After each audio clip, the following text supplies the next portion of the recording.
तो चैप्टर की स्टार्टिंग में हमें दिखाया जाता है हक्कन को, जो कि लुसीना को बहुत ही प्यार से किस करते हैं। उसके बाद वो लुसीना को गर्म कपड़े से ढक देते हैं और बोलते हैं कि लुसीना चलो अब चलने का समय आ गया है और मैं ड्रैगन में ट्रांसफॉर्म होकर उड़कर यहाँ से तार किंगडम वापस जाऊँगा। उसके बाद पूछते कि लुसीना क्या तुम कभी ड्रैगन के पीठ पे बैठ के सवारी की हो? तो लुसीना बोलती है कि नहीं, कभी नहीं की हूँ। और मन में सोचती है कि मुझे तो बिलीव नहीं हो रहा है कि मैं हक्कन की पीठ में बैठ के उड़ूंगी और आसमान देखूंगी। और ऐसे सोच सोच के बहुत खुश हो रही होती है और उसका दिल भी धड़क रहा होता है। और हक्कन बोल रहे होते हैं कि लुसीना जब तुम यहाँ आ रही थी तो आसपास कहीं मारिसा का डेड बॉडी देखी हो? तो लुसीना बोलती है कि मारिसा नहीं नहीं, मैं जब यहाँ पे आ रही थी तो मुझे कोई और ही दिखा, यहाँ पे सिर्फ आप ही थे।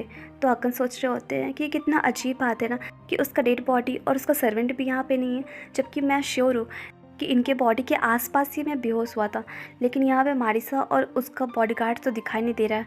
आखिर कैसे हो सकता है ये? आखिर कहाँ जा सकता है? फिर सोचते हैं कि क्या उसका सर्वेंट उसे उठा कर ले गया, लेकिन मुझे ये नहीं समझ में आ रहा है कि उसे लेकर गया कहाँ होगा। उसके बाद सोचते कि मुझे नहीं पता कि ह्यूमंस के कंपेयर में शिफ्टर कितनी जल्दी रिकवरी हो सकते हैं, मुझे उसके एबिलिटी के बारे में कुछ नहीं पता, लेकिन सर कटने के बाद और इतनी ठंड में उसका ज़िंदा रहना तो बहुत ही मुश्किल होगा। और ये सब सोचते सोचते वो लुसीना की साइड देखते हैं तो देखते हैं कि वो थोड़ी परेशान है। तो बोलते हैं कि लुसीना तुम परेशान मत हो, जो भी मैटर होगा मैं संभाल लूँगा। और बोलते हैं कि लुसीना चलो अब हमें जल्दी से अपना घर वापस जाना चाहिए। उसके बाद हक्कन ड्रैगन में ट्रांसफॉर्म हो जाते हैं और पूछते हैं कि लुसीना क्या तुम रेडी हो? तो लुसीना बोलती है कि हाँ। उसके बाद लुसीना जल्दी से ड्रैगन की पीठ में बैठ जाती है और ड्रैगन उसे उड़ाकर तार किंगडम ले जाते हैं। उसके बाद सीन शिफ्ट होता है और हमें दिखाया जाता है तार किंगडम की साइड, जहाँ पे टीटी बेबी को खिला रही होती है और बोल रही होती है कि राजकुमारी मेरे साइड देखिए। तो राजकुमारी उसे देख देख के बहुत खुश हो रही होती है और बहुत इंजॉय कर रही होती है, जिसको अदार देख के बहुत खुश रहती है और बोल रही होती है कि एक बेबी का यहाँ होना कितना अच्छा है ना, इस पूरे प्लेस में एक अलग सी रौनक आ गई है। तो टीटी बोलती है कि हाँ आप सही बोल रही हो, और वो भी बहुत खुश हो रही होती है। और अदार बोलती है कि हक्कन जब छोटा था तो बिल्कुल ऐसा ही दिखता था। तो टीटी बोलती है कि क्या सच में? मुझे नहीं पता था। और वो लोग आपस में बात कर ही रहे होते हैं तो बेबी दादा दादा करने लगती है, जिसको देखकर अदार बोलती है कि वाह, इसे पता चल गया कि हम लोग इसके पापा के बारे में बात कर रहे हैं। तो टीटी बोलती है कि हाँ ये बहुत ही स्मार्ट है। उसके बाद बोलती है कि काश मेरी लेडी भी यहाँ पे होती तो ये देख के कितना खुश हो जाती ना। तो अदार बोलती है कि टीटी तुम परेशान मत हो, वो लोग जल्दी वापस यहाँ आ जाएंगे। तो टीटी बोलती है कि ऑफ कोर्स वो लोग जल्दी आएंगे और मैं बस यही विश करती हूँ कि जल्द से जल्द यहाँ आ जाए। उसके बाद बोलती कि कैसा रहेगा उनके रिटर्न होने की खुशी में एक पार्टी रखे और सेलिब्रेट करें। तो अदार बोलती है कि हाँ ये बहुत ही अच्छा आइडिया है। और इधर बेबी भी बहुत खुश होती है और वो खुशी से चिल्लाने लगती है, जिसके कारण पूरी जगह आग फैल जाता है और टीटी के फेस में भी हल्का सा आँख का धुआं लग जाता है, जिसको देख के अदार बहुत हंसती है और बोलती है कि देखो मेरे को ऐसा लग रहा है जैसे बेबी को भी तुम्हारा आइडिया बहुत अच्छा लगा है, इसलिए वो बहुत खुश है। तो टीटी बोलती है कि हाँ देखकर तो ऐसे ही लगता है। और वहाँ पे तीनों बहुत ही खुश होते हैं और ये मोमेंट बहुत ही स्पेशल होता है। उसके बाद सीन शिफ्ट होता है और हमें दिखाया जाता है ब्रियन किंगडम के साइड, जहाँ पे किंग बोलता है कि वाह मारिसा तुम यहाँ आ गई, मैं तुम्हारे कितना देर से वेट कर रहा था, तुम कहाँ थी? तो मारिसा बोलती है कि महराज मैं आ गई और महराज आपको फिर से देखकर बहुत अच्छा लगा। उसके बाद हमें पास्ट का सीन दिखाया जाता है, जैसे मारिसा का गार्ड मारिसा के पास आया होता है और बोलता है कि माय लेडी मैं आपको बचा लूँगा। और सोचता है कि अदर शिफ्टर के कंपेयर में मारिसा आराम से पुनर्जीवित हो सकती है, क्योंकि मारिसा पास्ट में बहुत सारा एनर्जी ऑब्जर्व की थी, बहुत सारा पावर ऑब्जर्व की थी, इसके कारण इसका पुनर्जन्म होना पॉसिबल है। और ऐसे सोचकर वो जल्दी से मारिसा का सर उसके धड़ से जोड़ देता है, जिसके बाद मारिसा जिंदा हो जाती है। तो उसका गार्ड पूछता है कि माय लेडी आपको अब कैसा लग रहा है, अब आप ठीक तो हो ना? तो मारिसा कुछ नहीं बोलती। उसके बाद सीन प्रेजेंट में शिफ्ट होता है और किंग मारिसा को हक करके बोलते हैं कि मारिसा तुम्हें पता है कि मैं तुम्हें कितना मिस किया इतने दिन, आखिर तुम कहाँ थी पूरे टाइम? तो मारिसा बोलती है कि महराज मुझे ठीक नहीं लग रहा था ना, मैं इसलिए आई नहीं, मेरा तबीयत थोड़ा ख़राब हो गया था। तो किंग बोलता है कि अच्छा अब मैं समझा कि तुम अपने गले में ये स्कार्फ क्यों बांध के लाई हो, क्योंकि तुम्हें बहुत ठंड लग गई होगी ना और तुम्हें सर्दी जुकाम भी हो गया होगा। वैसे मारिसा रुको, मैं अपने डॉक्टर को अभी तुरंत कॉल करता हूँ और बुलाता हूँ और बोलता हूँ कि तुम्हें जल्द से जल्द कोई मेडिसिन दे ताकि तुम जल्द से जल्द ठीक हो जाओ। तो मारिसा हंसती है और बोलती है कि महराज ठीक है, अभी मैं ठीक हूँ, आप ज़्यादा परेशान मत होइए।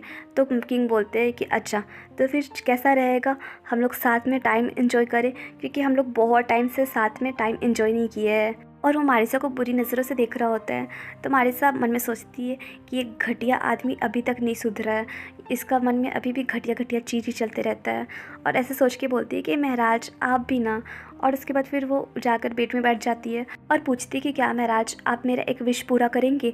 तो किंग बोलते हैं कि हाँ ऑफ कोर्स मारिसा, तुम जो भी बोलोगे मैं वो करूँगा तुम्हारे लिए, क्योंकि तुम ही हो वो जो मुझे सबसे प्रिय है। उसके बाद वो मारिसा के नज़दीक आकर बोलता है कि मारिसा ये स्कार्फ मेरी आँख में चुभ रहा है तो मैं ऐसे खोल देता हूँ। तो मारिसा बोलती है कि नहीं नहीं मत खोलो। तो किंग बोलता है कि खोलने दो, ये तुम्हारे प्रिटी फेस को छुपा रहा है और बिल्कुल अच्छा नहीं लग रहा है। तो मारिसा बोलती है कि एक मिनट महाराज आप, और ऐसा बोल ही रही होती है तब तक कि उसका स्कार्फ खोल देता है, जिसको देख के वो पूरा शॉक्ड हो जाता है और बोलता है कि मारिसा ये तुम नहीं हो। उसके बाद उसका स्कार्फ उसके फेस से फेंक देता है और बोलता है कि मारिसा के गले में ऐसा निशान कभी था ही नहीं, तुम एक राक्षस हो, बताओ तुम कौन हो। और वो डर के मारे भागने का कोशिश कर रहा होता है, लेकिन दौड़ते दौड़ते वो ज़मीन में गिर जाता है और रोने लगता है। तो मारिसा बोलती है कि इस तरह से रोना बंद करो। तो किंग बोलता है कि मारिसा, तो मारिसा बोलती है कि तुम्हें क्या लगता है मारिसा अभी अभी मॉन्स्टर में कन्वर्ट हुई है, अगर तुमको ये लगता है तो तुम बहुत बड़ा गलत फहमी में हो। और मूर्ख कहीं के, मैं तुम्हारा जानकारी के लिए बता दूं कि मारिसा स्टार्टिंग से ही मॉन्स्टर थी, ना कि अभी अभी बनी है। जिसको सुन के किंग पूरा डर जाता है और वो भागने का ट्राई कर रहा होता है, लेकिन मारिसा उसे जल्दी से पकड़कर उसे ढकेल कर नीचे गिरा देती है और वो अपने असली रूप में आकर किंग के नज़दीक आ रही होती है। तो किंग बोल रहा होता है कि प्लीज़ प्लीज़ मुझे मत मारो, मेरे से दूर हटो, मेरे से दूर हटो। लेकिन शिफ्टर उसका बात नहीं सुनता है और उसका दिल निकाल कर उसे खा लेता है। और वो शिफ्टर फिर से मारिसा बन जाती है और बोलती है कि ये काम तो मुझे बहुत पहले ही कर लेना चाहिए था, बहुत लेट हो गया। उसके बाद बोलती है कि ब्रियोन किंग का फेस लेना ज़्यादा अच्छा है, अगर मैं ब्रियोन किंग का फेस ले लेती हूँ तो अब ये ब्रियोन की आर्मी भी मेरे होंगे और मैं उन्हें जो बोलूँगी वो सब करेंगे। उसके बाद सीन शिफ्ट होता है और हमें दिखाया जाता है मारिसा को, जो कि किंग का रूप लेकर उसकी जगह पे आ जाती है बैठक पे और सारे लोगों को बोलती है कि अभी अभी मुझे न्यूज़ पता चला है कि टायर किंगडम का किंग कहीं गया हुआ है, जिसके कारण महल में कोई गार्डियन ड्रैगन नहीं है। इसलिए मुझे लगता है कि उन पर अटैक करने का ये सही टाइम है। अगर इस टाइम उन पर अटैक नहीं करेंगे तो बाद में अपॉर्चुनिटी नहीं मिलेगा। इसलिए मैं चाहता हूँ कि जल्द से जल्द अपनी आर्मी को रेडी करे और उन पर हमला करने के लिए भेजे। तो ये सुन के वहाँ का प्रिंस जल्दी से आता है और बोलता है कि नहीं महाराज आप ऐसा नहीं कर सकते, क्योंकि लास्ट टाइम हम लोग बिना तैयारी के युद्ध के लिए चले गए थे, जिसके कारण हमें भारी नुकसान उठाना पड़ा है। और इस टाइम अगर हम लोग यही गलती करते तो हिस्ट्री अपने आप को फिर से दोहराएगी। इसलिए महाराज आप मेरी बात सुन लीजिए और इस युद्ध को रोक दीजिए, ये युद्ध मत कीजिए, क्योंकि इससे हमें कोई फ़ायदा नहीं होने वाला है। तो मारिसा सोचती है कि मुझे जहाँ तक याद है ये वही लड़का है ना जो युद्ध के समय किंग का आदेश नहीं माना था, तो किंग इसको कमांडर पोस्ट से हटा दिया था। तो ये याद करके बोलती है कि तुम अपने किंग का ऑर्डर नहीं माने थे, जिसके कारण तुम्हें कमांडर पोस्ट से हटा दिया गया, तो तुम यहाँ पे क्यों आए हो और तुम्हारा इतना हिम्मत कैसे हुआ जो मेरे फैसलों पे फिर से आगे रोक टोक करो और मीटिंग के बीच में आके तमाशा करो। उसके बाद वो बाकी कमांडर लोग को बोलते हैं कि कमांडर लोग इस युद्ध के लिए प्रिपेयर हो जाओ और जल्दी से जल्दी टायर किंगडम में अपनी सेना को भेजो, क्योंकि यही परफेक्ट टाइम है टायर किंगडम को हथियाने का, और अगर ये मौका गवा दे तो ज़िंदगी में दोबारा कभी नहीं मिलेगा। फिर मारिसा देखती है कि सारे सोल्जर का मुंह उतरा हुआ है, तो गुस्से में चिल्लाकर बोलती है कि अब ये मत बोलना कि हमारी शक्तिशाली ब्रियोनियन सेना उन जंगली ड्रैगन से डर गई। तो कमांडर लोग बोलते हैं कि महाराज आप जैसा चाहते हैं वैसा ही होगा। तो मारिसा बोलती है कि ठीक है, और मन में सोचती है कि अगर इन आर्मी के साथ हमारे सिस्टर भी ज्वाइन कर ले तो कितना अच्छा होगा ना। अगर ये लोग ज्वाइन कर लेते हैं तो फिर टायर किंगडम तो मेरा ही होगा। उसके बाद सीन शिफ्ट होता है और हमें दिखाया जाता है टायर प्लेस में, जहाँ पे सारे लोग मीटिंग कर रहे होते हैं और सेनापति बोलते हैं कि मीटिंग इसी के साथ समाप्त होता है और बोलते हैं कि मैंने अभी हाल में ही ब्रियोनियन आर्मी को हलचल करते हुए देखा है, तो इसका मतलब वो लोग युद्ध के लिए प्रिपरेशन कर रहे हैं। खैर कोई बात नहीं, हमारे पास अपना प्लान है और जब तक हम लोग अपने प्लान पे कायम रहेंगे और अपने प्लान के अकॉर्डिंग चलेंगे तब तक हमारी किंगडम को कुछ भी नहीं हो सकता, चाहे युद्ध भी क्यों ना हो। उसके बाद बोलते हैं आप लोगों को जो ड्यूटी मिला है प्लीज़ आप लोग उन्हें फुलफ़िल ज़रूर कीजिएगा।